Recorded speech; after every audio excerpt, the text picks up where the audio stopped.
బాగున్నారు అయితే ఈరోజు మనం సి లాంగ్వేజ్లో పార్ట్ 2 అయితే చూడబోతున్నాం. సో ఈ పార్ట్ 2లో మనం ఏమైనా నేర్చుకుంటామంటే కమెంట్స్ ఎలా రాయాలి, అసలు కమెంట్స్ ఎందుకు వాడతారు, so data types, keywords and structure of C program అంటున్నాను.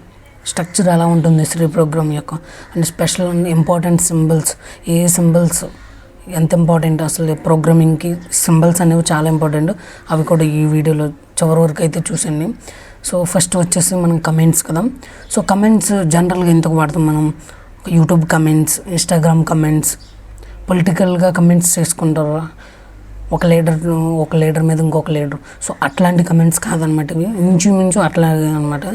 సో కమెంట్స్ ఏంటంటే ఇప్పుడు ఒక ఆథర్, ఫర్ ఎగ్జాంపుల్ నేను ఒక ప్రోగ్రామ్ రాసాను, ఆ ప్రోగ్రామ్ అనేది నేను ఆ కంపెనీ నుంచి రిలీవ్ అయిపోయాను. సో అయిపోయిన తర్వాత కూడా ఆ ప్రోగ్రామ్ గురించి తెలియాలి అంటే నేను వచ్చి ఎక్స్ప్లెయిన్ చేయాలి. అలా కాకుండా ఆ కమెంట్స్లో మనం ఏ పార్ట్ ఏదని మనం దాంట్లో డిక్లేర్ చేసుకుంటే సో మనకి ఏమర్థమవుద్దంటే నెక్స్ట్ వచ్చే ఎంప్లాయీకి అది ఈజీ అవుద్ది అనమాట.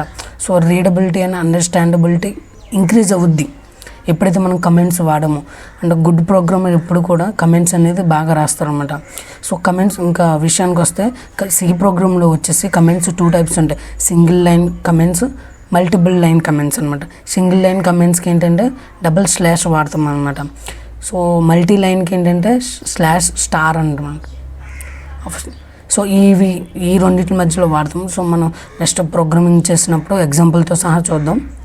సో ఆథర్ నేమ్స్ కానీ లాజిక్స్ కానీ ఏదైనా ఫర్ ఎగ్జాంపుల్ ఏదైనా లాజిక్ ఉండే ఆ లాజిక్ ఎట్లా వర్క్ అవుతుంది అవన్నీ కూడా మనం ఈ కమెంట్స్లో అయితే మనం రాసుకుంటాం అనమాట. ఓకే, నెక్స్ట్ వచ్చేసి డేటా టైప్స్. ఇది ప్రతి దానికి కూడా ఇంపార్టెంట్ అనమాట. డేటా టైప్స్ అంటే అసలు డేటా అంటే ఏంటి, data is nothing but information అనమాట. సో మన ఎక్కడైనా కూడా ఇన్ఫర్మేషన్ అనేది ఉంటుంది. సో అట్లాంటి ఇన్ఫర్మేషన్ని మనం ఏ టైప్లో మనం స్టోర్ చేసుకుంటాం. అసలు డేటా టైప్ అంటే ఏంటి, డేటా టైప్ అనేది ఒక కంటైనర్. మనకి ఎట్లా అయితే కంటైనర్స్ ఉంటే కంటైనర్ ఏం చేస్తుంది, మనం ఏదైనా ఒక స్టోర్ చేసుకోవచ్చు కంటైనర్లో. అట్లాగే ఈ డేటా టైప్లో కూడా మనం ఏదైనా కొంత డేటా అనేది మనం స్టోర్ చేసుకుంటాం అనమాట. టైప్స్ అంటే ఏంటి, మనం ఏ టైప్ను మనం దేంట్లో స్టోర్ చేసుకుంటున్నామని డిఫైన్ చేస్తున్నాం అనమాట. సో డేటా టైప్ డిఫైన్ చేస్తుంది కదా. సో వేరియబుల్స్తో పాటు డేటా టైప్స్ అనేది డిక్లేర్ చేస్తాం అనమాట. మనం దాన్ని కూడా ఎగ్జాంపుల్తో చూస్తాం అనమాట. సో బేసిక్ డేటా టైప్స్ మొత్తం సిలో 3 టైప్స్ ఉంటాయి అనమాట. సో ఈ 3 టైప్స్ మీకు ఏ ప్రోగ్రామింగ్ లాంగ్వేజ్లో అయినా ఉపయోగపడతాయి అనమాట. సో ఫస్ట్ది వచ్చేసి బేసిక్ డేటా టైప్స్, తర్వాత derived data types, wide data type. Wide అంటే ఏంటి, నథింగ్. సో ఆప్షన్స్ అనమాట, ఏదైనా మనం అక్కడ ఏది లేనప్పుడు మనం వైడ్ ఫంక్షన్స్ యూజ్ చేసుకుంటాం అనమాట. డీటెయిల్గా మనం ప్రోగ్రామ్ చేసినప్పుడు చూద్దాం. సో ఫస్ట్ దాని గురించి చూద్దాం. Basic data types. Basic data టైప్స్లో వచ్చేసి ఫస్ట్ది ఇంట్ అంటే ఇంటీజర్ వాల్యూస్. మనం మ్యాథ్స్లో చదువుకున్నాం కదా, ఇంటీజర్ వాల్యూస్ని ఇక్కడ స్టోర్ చేస్తుంది అనమాట. For example numbers, A number అయినా మనం ఇక్కడ స్టోర్ చేసుకోవచ్చు అనమాట. -32,000 +32,000 వరకు మనం ఇక్కడ స్టోర్ చేసుకోవచ్చు అనమాట. దీనికి కీవర్డ్ ఏంటంటే ఇంట్ అనేది, ఇంట్తో మనం రిప్రజెంట్ చేస్తాం అనమాట ఇంటీజర్ వాల్యూస్ని. నెక్స్ట్ వచ్చేసి క్యారెక్టర్స్ అంటే మన లెటర్లో ఉండే ప్రతి లెటర్ కూడా, ఫర్ ఎగ్జాంపుల్ ఒక వర్డ్లో ఉండే ప్రతి లెటర్ కూడా సింగిల్ క్యారెక్టర్ అవుద్ది అనమాట. క్యారెక్టర్ అంటే is nothing but single letter అనమాట. సో ఫర్ ఎగ్జాంపుల్ మనం C = A అన్నాం. ఇక్కడ మనం క్యార్ వాడ్ చేసుకున్నప్పుడు మనం ఏం చేస్తామంటే సింగిల్ కోట్స్లో మనం రిప్రజెంట్ చేస్తాం అనమాట. ఏదైనా మనం వాల్యూ అసైన్ చేయాలంటే మనం సింగిల్ కోట్స్లో అసైన్ చేయొచ్చు అనమాట ఇక్కడ క్యార్ అనేది. నెక్స్ట్ వచ్చి మీకు దీని అడ్వాన్స్ టాపిక్ వచ్చి స్ట్రింగ్స్ ఉంటాయి, దాంట్లో డబుల్ కోట్స్ వాడతాం అనమాట. అది నెక్స్ట్ వీడియోస్లో మనం తెలుసుకుంటాం అనమాట. నెక్స్ట్ వచ్చేసి ఫ్లోట్ అనమాట. ఫ్లోట్ అంటే ఫ్లోటింగ్ పాయింట్స్ అంటే మనకి డెసిమల్ పాయింట్స్ ఉంటాయి కదా, లైక్ 3.14, 3.76, 7.2. సో ఇట్లాంటివన్నీ కూడా మనం రిప్రజెంట్ చేయడానికి సి లాంగ్వేజ్లో ఫ్లోట్ అనే ఒక కీవర్డ్ ఉంది. సో ఇది ఏంటంటే ఒక డేటా టైపు. ఫ్లోట్ అనే డేటా టైప్ని మనం ఇక్కడ వాడి ఇక్కడ చేస్తామన్నమాట. సో ఇది సైజు ఏంటంటే 4 bytes అనమాట. ఒక బైట్ అంటే అన్ని 8 bits అనమాట. సో అట్లా ఇక్కడ 32 bits అనమాట ఇది. సో డబుల్ అనమాట. డబుల్ ఏంటంటే ఇక్కడ ఇంటికి ఫ్లోట్కి ఎక్స్టెన్షన్ అనమాట. అంటే ఫ్లోట్ కొంతవరకు మాత్రమే స్టోర్ చేసుకుంటుంది, లిమిట్ ఉండదు ఫ్లోట్కి. బట్ డెసిమల్ డబుల్కి వచ్చేసి లిమిట్ ఉండదు అనమాట. సో మనం ఫ్లోట్ వాడుకోవచ్చు, డబుల్ వాడుకోవచ్చు అనమాట డెసిమల్ పాయింట్స్కి. ఓకే, నెక్స్ట్ వచ్చేసి derived data types. Derived data types అంటే ఫస్ట్ది వచ్చేసి అరే. అసలు డిరైవ్డ్ డేటా టైప్స్ అంటే మనం ఆ యూజర్ డిఫైన్ చేసుకునే డేటా టైప్స్ అనమాట. ఇవి ఇన్బిల్ట్గా వచ్చినాయి కాకుండా యూజర్గా డిఫైన్ చేసుకుని యూజర్కి నచ్చినట్టు రాసుకుంటారు అనమాట. సో అరే వచ్చేసి కలెక్షన్ ఆఫ్ ఎలిమెంట్స్ అనమాట. ఏ ఎలిమెంట్స్, అన్ని ఎలిమెంట్స్ కాదు, సేమ్ డేటా టైప్ అనమాట. సేమ్ టైప్ అంటే ఏంటంటే same data type. For example ఇంట్ అనే ఒక డేటా టైప్ ఉంది కదా, ఇంట్ నెంబర్ యొక్క ఎలిమెంట్స్ మాత్రమే స్టోర్ చేసుకుంటుంది అనమాట. సో ఒకవేళ ఫ్లోటెడ్తో డిక్లేర్ చేస్తే ఫ్లోట్తో మాత్రమే డిక్లేర్ చేసుకోవచ్చు. మనం ఎగ్జాంపుల్తో కూడా చూద్దాం. సో నెక్స్ట్ వచ్చేసి పాయింటర్. పాయింటర్ మనం ఎక్కడ ఇది అన్నమాట పాయింటర్. సో పాయింటర్తో మనం ఏం చేస్తామంటే ఒక మెమరీ అడ్రస్, ప్రతిదానికి ఒక అడ్రస్ ఉంటుంది కదా. సో నీకు ఎలా అడ్రస్ ఉంటుంది, నాకు ఎలా అడ్రస్ ఉంటుందో అలా ప్రతి డేటా టైప్కి, ప్రతి ఎలిమెంట్కి, ప్రతి వేరియబుల్కి అడ్రస్ ఉంటుంది. సో అడ్రస్ అనేది దీంట్లో స్టోర్ అవుతుంది అనమాట, ఒక దాంట్లోంచి ఇంకొక దాంట్లోకి. స్ట్రక్చర్, ఈ స్ట్రక్చర్ ఏంటంటే డిఫరెంట్ డేటా. ఇప్పుడు ఎరోలో ఏంటంటే సేమ్ డేటా టైప్ మనం డిక్లేర్ చేసుకున్నాం, సేమ్ డేటా టైప్ని కలెక్షన్ చేసుకున్నాం. బట్ ఇక్కడ ఏంటంటే స్ట్రక్చర్లో డిఫరెంట్ డేటా టైప్స్ని మనం ఒక గ్రూప్గా వాడతాం అనమాట. సో ఇది యూజర్ డిఫైన్ డేటా టైప్. ఇది మనం ఇవన్నీ కూడా మనం నెక్స్ట్ టాపిక్స్లో ఇన్డెప్త్గా తెలుసుకుంటాం. ఇది అనమాట బేసిక్స్ అనమాట ఇవి. ఎందుకంటే ప్రతి ఇది కూడా ఒక్కొక్క చాప్టర్ కింద ఉంటుంది అనమాట, ఒక్కొక్క వీడియో కింద ప్రతి టాపిక్ గురించి కూడా. సో అదైతే మీరు మిస్ అవ్వద్దు. ఇంకొకటి ఏంటంటే దీంట్లో స్ట్రక్ట్ అనే కీవర్డ్ అనేది వాడతాం అనమాట. ఇక్కడ పర్సన్ అని ఉంది కదా, ఇది వేరియబుల్ అనమాట. సో ఈ సింటాక్స్ అనేది మీరు గుర్తుపెట్టుకోండి. ఇక్కడ చూసారా ఈ అరే కూడా అరే ఇంటూ అరే ఆఫ్ 10 అనమాట. దీన్ని స్క్వేర్ బ్రాకెట్స్ ఉన్నాయి కదా, దీన్ని మనం హాఫ్ అని రీచ్ చేస్తాం అనమాట. సో అరే ఆఫ్ 10 అనమాట. ఇది అంటే 10 వరకు మనం స్టోర్ చేసుకోవచ్చు అనమాట. మీకు నెక్స్ట్ కమింగ్ చాప్టర్స్లో, కమింగ్ వీడియోస్లో మీకు ఇన్డెప్త్ నాలెడ్జ్ అనేది ఉంటుంది. ఎందుకంటే ఇక్కడ మనం బేసిక్స్ మాత్రమే తెలుసుకుంటామంట డేటా టైప్స్లో కాబట్టి. ఇది ఒక నెక్స్ట్ వచ్చేసి యూనియన్ అనమాట.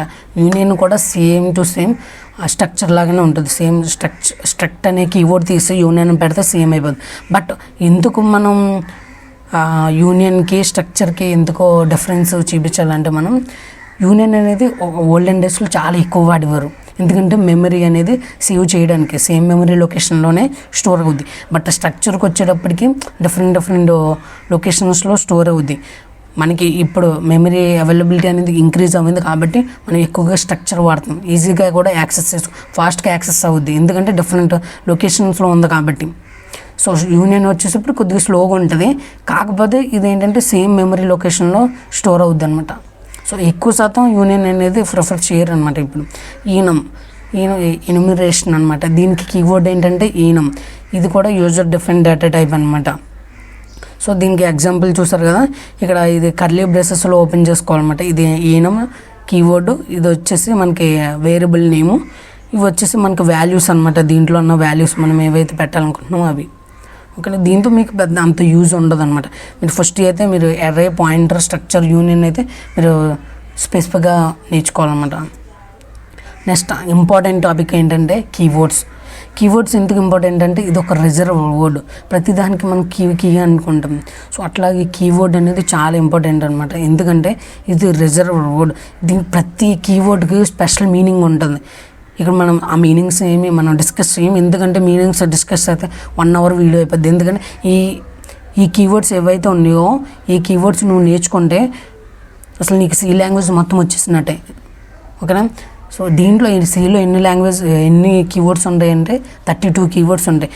డిఫరెంట్ కీవర్డ్స్ ఉంటాయి అనమాట ప్రతి లాంగ్వేజ్కి. ఫర్ ఎగ్జాంపుల్ పైథాన్కి వచ్చే పైథాన్ ప్రజెంట్ 35 ఉన్నాయి, లేదా జావా చూసుకుంటే జావా 65 ఉంటాయి, C++లో కూడా 65 ఉంటాయి. అట్లాగే సిలో ఏంటంటే 32 మాత్రమే ఉంటాయి. ఎందుకంటే దీంట్లో మనకు ఊప్స్ కాన్సెప్ట్స్ అని అడ్వాన్స్డ్ కాన్సెప్ట్స్ మనకి సిలో ఉండవు కాబట్టి మనకి 32 కీవర్డ్స్ మాత్రమే ఉంటాయి. కానీ ఈ 32 కీవర్డ్స్ ఎప్పుడైతే మనం నేర్చుకుంటామో ఈ 32 కీవర్డ్స్ వల్ల మనకి సి లాంగ్వేజ్ ఫుల్ ఫ్లెడ్జ్గా వచ్చేస్తున్నట్టు అనమాట. సో ఇక్కడ మీరు ఒకటి అబ్జర్వ్ చేశారో లేదో, నేను ఆరెంజ్ కలర్లో ఇక్కడ రిప్రజెంట్ చేశాను. ఇవన్నీ ఏంటంటే దీని మీనింగ్ మనం మార్చకూడదు అనమాట. చూడండి ఇక్కడ ఇంటో, డబుల్, స్ట్రక్టో, enum, union, constant, float, void ఇవి ఎక్కడో విన్నట్టు ఉంది కదా, ఎక్కడో కాదు డేటా టైప్స్ అనమాట.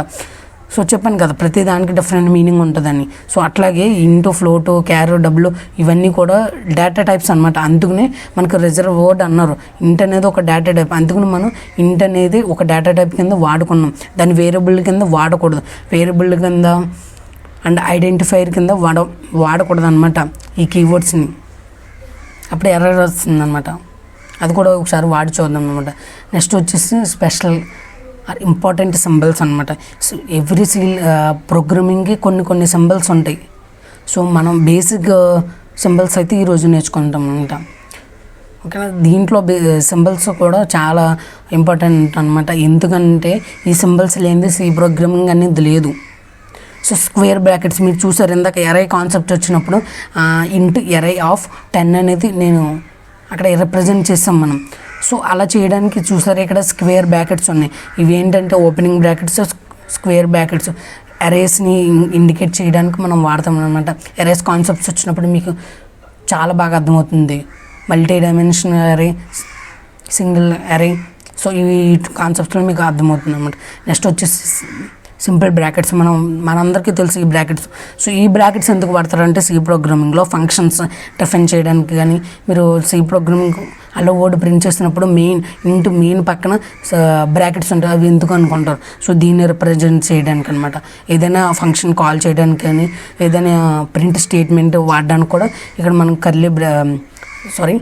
సింపుల్ బ్రాకెట్స్ అనేది వాడతాం అనమాట. ఇంకొకటి ఏంటంటే స్కాన్ఎఫ్, ప్రింట్ఎఫ్ వాడినప్పుడు కూడా మనం సింపుల్ బ్రాకెట్స్ అనేది వాడతాం అనమాట.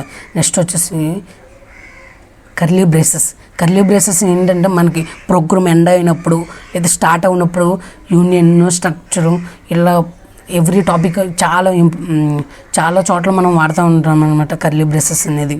సో లూప్స్లో ఇఫ్ ఎల్స్ ఈ స్టేట్మెంట్లో, కండిషనల్ స్టేట్మెంట్స్లో లూప్స్ కాన్సెప్ట్స్ మీకు ఐడియా ఉండి ఉంటుంది. సో లూప్స్లో కూడా మనకి ఈ కర్లీ బ్రేసెస్ అనేది వాడతాం అనమాట. ఓకే, నెక్స్ట్ వచ్చేసి కామా అందరికీ తెలిసిందే. ఇది సపరేట్ చేస్తుంది అనమాట. For example into A, B, C = 10 ఉంటాయి. సో అట్లా మనకి డిఫరెన్స్ చేస్తుంది అనమాట. యాష్ అనేది ఒక ప్రీ ప్రాసెస్. మీరు ప్రోగ్రామ్ స్టార్ట్ చేసినప్పుడు ఎప్పుడు చూసినా కూడా యాష్ అనేది ఉంటుంది. Ash include stdio.h, ash include conio.h. So ఇట్లా చూస్తుంటారు. ఇది ఎందుకంటే మనకి ఈ సి ప్రోగ్రామింగ్లో యాష్ అనేది ఒక హెడర్ ఫైల్గా మనం డిఫైన్ చేస్తాం అనమాట. యాస్ట్రిక్ అంటే ఇది నథింగ్ బట్ మనం స్టార్ అని అంటాం కదా.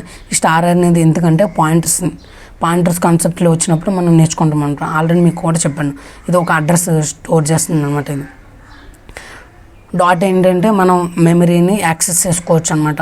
మనం స్ట్రక్చర్ కాన్సెప్ట్, యూనియన్ కాన్సెప్ట్ వచ్చినప్పుడు ఇది ఇన్డెప్త్గా మనం తెలుసుకుంటాం అనమాట.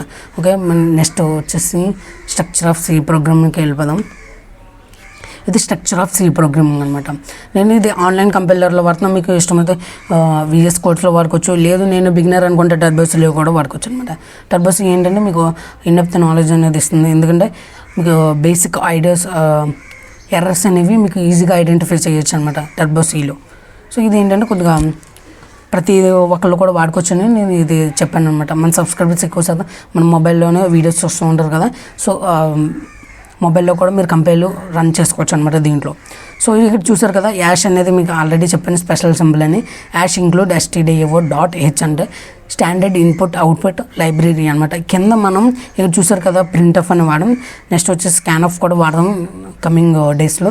సో స్కాన్ఎఫ్, ప్రింట్ఎఫ్ వాడాలంటే ఖచ్చితంగా మనం stdio.h అనే లైబ్రరీని వాడాలి. ఓకేనా, సో ఈ లైబ్రరీని వాడితే మనకి కింద మనం ప్రింట్ఎఫ్, స్కాన్ఎఫ్ అనేది మనకు వర్క్ అవుతాయి. ఈ లైబ్రరీలో మాత్రమే మనకి ఈ ఫంక్షన్స్ అనేవి వర్క్ అవుతాయి అనమాట. సో నెక్స్ట్ వచ్చేసి ఇంట్ అనేది మనకు డేటా టైప్ ఆల్రెడీ చెప్పాను. సో ఇక్కడ చూసారు కదా ఓవరాల్గా ఈ ఫంక్షన్ ఇదొక ఫంక్షన్, ఇదేమో ఇంటి మెయిన్ ఉంది. కానీ ఇంటి మెయిన్ పైన ఇది ఒక ఫంక్షన్ ఉంది. తర్వాత మళ్ళీ ఇక్కడ ఒక ఇనిషియలైజేషన్ చేశారు. ఎందుకు అనుకుంటున్నారు కదా. సో ఎందుకంటే ఇది గ్లోబల్ వేరియబుల్ డిక్లరేషన్ అంటారు అనమాట ఇది. సో ఇక్కడ ఎస్ఎన్ చేసావు కదా వాల్యూ, మరి ఎందుకు డిక్లరేషన్ అంటారంటే కిందకి వచ్చేటప్పటికి మనకి కాన్సెప్ట్ అర్థమవుద్ది అనమాట. సో ఇది గ్లోబల్ వేరియబుల్ డిక్లరేషన్ అంటారు అనమాట. మనకి ఇంటర్వ్యూస్లో కంటే లేదు మనకి బిట్స్లో కూడా మనకి ఇది బాగా యూజ్ అవుతుంది అనమాట. గ్లోబల్ వేరియబుల్ డిక్లరేషన్ వల్ల యూజ్ ఏంటి అని. ఇది ఎందుకంటే మనం ఇది గ్లోబల్ వేరియబుల్ డిక్లరేషన్ వల్ల మనకి ప్రోగ్రామ్లో ఎక్కడైనా వాడుకోవచ్చు. అంటే గ్లోబల్గా డిక్లేర్ చేస్తాం అనమాట, లైక్ ఇంగ్లీష్ అన్నట్టు. సో మనం వాడే ఇంగ్లీష్ అనేది గ్లోబల్గా ఎక్కడైనా వాడుకోవచ్చు. బట్ మన తెలుగుకి వచ్చేటప్పటికి అది మన లోకల్ లాంగ్వేజ్. అది ఒక తెలుగు స్టేట్లోనే వాడగలం, లేదా ఒక ఇండియాలోనే వాడగలం. అంతేగాని మనం వరల్డ్ వైడ్గా వాడలేం. బట్ ఇంగ్లీష్ అనేది ఎక్కడైనా వాడుకోవచ్చు. అలాగే ఇక్కడ గ్లోబల్ వేరియబుల్ అనేది ఎక్కడైనా వాడుకోవచ్చు అనమాట. సో ఇది ఒక ఇంట్ అనేది ఒక డేటా టైపు. సో ఇందాక మీకు ఆల్రెడీ డిస్కస్ చేసాం మనం, ఇంటూ క్యారో డబుల్ ఫ్లోట్ అని. సో నేను ఇంటి తీసుకోనమాట, ఎందుకంటే ఇక్కడ నాకు డెసిమల్ పాయింట్ లేదు కాబట్టి, క్యారెక్టర్ లేదు కాబట్టి, కేవలం నాకు ఒక ఇంటిజర్ వాల్యూ ఉంది కాబట్టి, రియల్ నెంబర్ ఉంది కాబట్టి నేను 10 అనేది నా వాల్యూ కాబట్టి నేను ఇది తీసుకోనమాట ఇంటూ. ఓకే, డేటా టైప్స్ గురించి మీకు క్లారిటీ వచ్చినట్టుంది. సో ఇదేంటంటే ఇది ఫంక్షన్స్ అనమాట. మనం ఫంక్షన్ టాపిక్ వచ్చినప్పుడు కూడా నేర్చుకుంటాం మనం.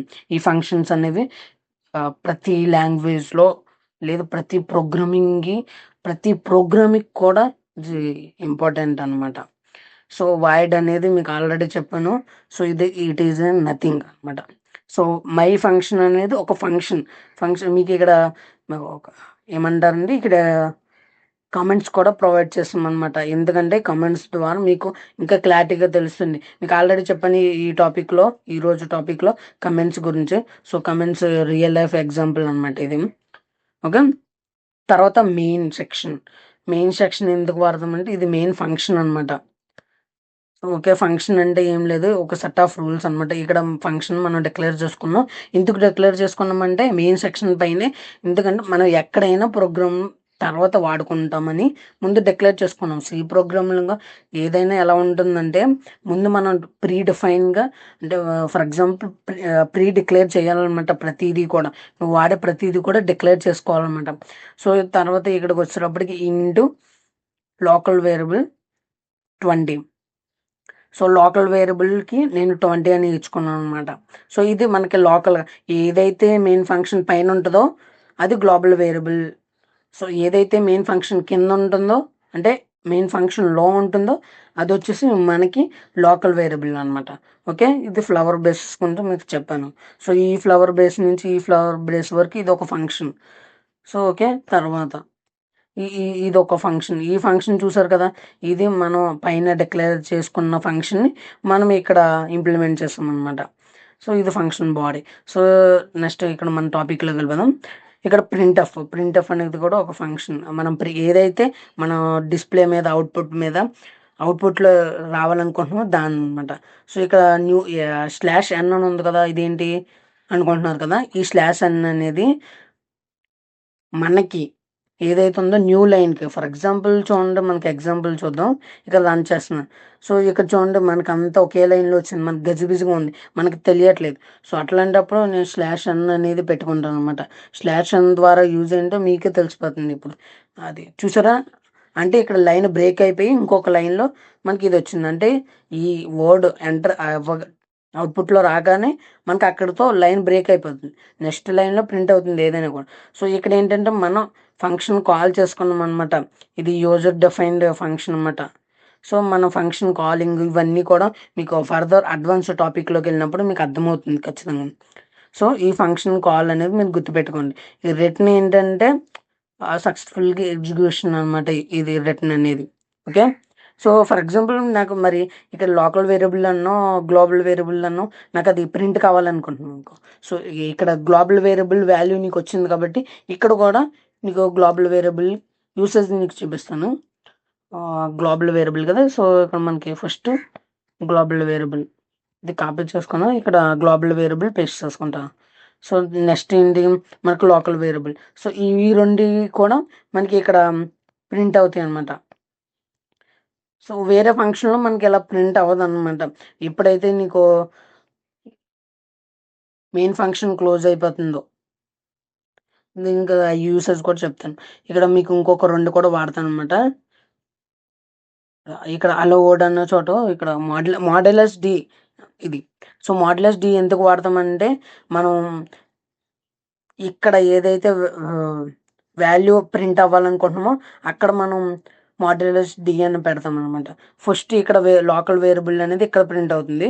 సో ఇక్కడ గ్లోబల్ వేరియబుల్ అనేది మనకు వరల్డ్ తర్వాత ప్రింట్ అవుతుంది. సో చూద్దాం. ఓకే, సారీ, ఇక్కడ రెండు లోకల్ వేరియబుల్స్ పడిపోయినాయి కదా.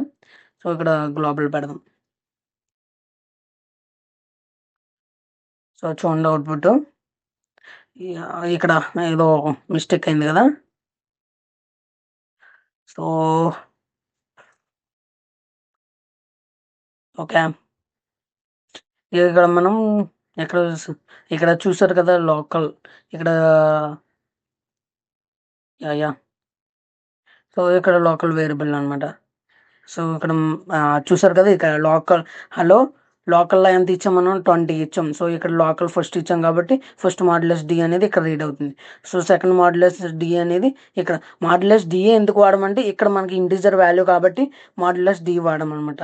సో ఇది ఏమంటే స్ట్రక్చర్ ఆఫ్ ప్రోగ్రామ్ అనమాట. ఓకేనా, ఇది ఫంక్షన్ కాలింగ్. సో ఇక్కడ చూసారా, ఇదే ఇక్కడే ఇది ఏమంటారంటే ఈ మెయిన్ ఫంక్షన్ అనేది ఇక్కడ ఎండ్ అయిపోయింది. సో ఇది వేరే function. Okay, user define function. దీంట్లో లోకల్ వేరియబుల్ అవుతుందో లేదో చూద్దాం, ఒకసారి చెక్ చేద్దాం. లోకల్ వేరియబుల్, మనం లోకల్ వేరియబుల్ ఇచ్చాం కదా. సో మనకి ఇక్కడ ఇక్కడ ఇద్దాం అనమాట మాడ్యులస్ డి అనేది, ఎందుకంటే అది కూడా ఇంటిజర్ వాల్యూ కాబట్టి. సో చూడండి, ఇది ఇక్కడ మనకి ఎర్రర్ అనేది చూపించింది. ఎందుకు చూపించింది అంటే మనకి ఇక్కడ స్పెల్లింగ్ మిస్టేక్స్ ఉండటం వల్ల కాదు, ఎందుకంటే మనకి ఇక్కడ లోకల్ వేరియబుల్ అనేది మనకి గ్లోబల్ సెక్షన్లో మనకి ఎప్పుడూ వర్క్ అవ్వదు అనమాట. నాకు okay, thank you for watching. మీకు ఈ వీడియో నచ్చినట్టయితే సబ్స్క్రైబ్ చేయండి, షేర్ చేయండి. Okay, thank you. అదే అవుట్పుట్ చూసారు కదా, ఇక్కడ గ్లోబల్ వేరియబుల్ వచ్చిందనమాట.